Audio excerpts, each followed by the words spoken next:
लेंगे लेंगे भौजी लेंगे लेंगे क्या है हमके दिखावा तारू ठेंगे लेंगे लेंगे भौजी लेंगे लेंगे। बाबू तनी नाग धुन बजाओ, अफ्रीकन स्टाइल में नाचे के बा।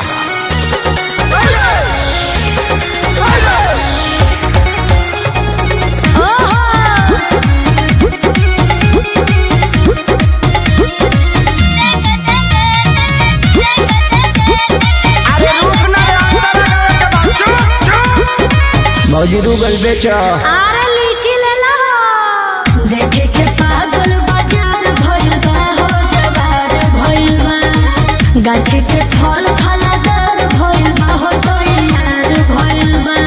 हर ले लो हो पैसा न बारे आज दे दाम उधारे कहे दे मार दुलारे हे भौजी होई फल रसदारे। अच्छा कूदे जैसे बेंगे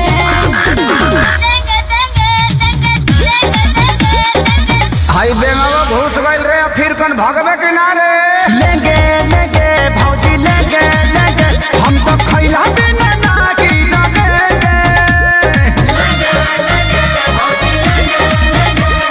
लेंगे लेंगे भौजी ले लेंगे।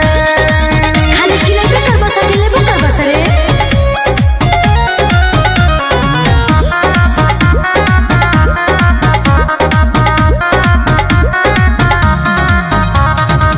जल्दी से ले लो ना तो कम हो जाए हो, खत्म हो जाए। अच्छा बड़ा कम जोर तो निगम हो जाए, बॉडी बम हो जाए।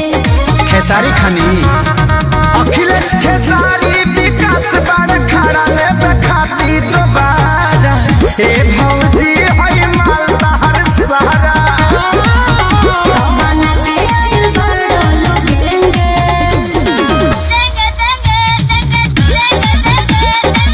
चुप हो जाना तो जहाँ साइज बड़ी वही जी भेज दे।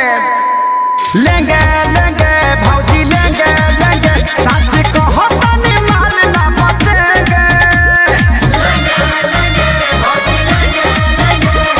लेंगे लेंगे भौजी लेंगे ले लेंगे। बड़ा निमन गो की बड़ा लो, एक बार में सब ले ले लो।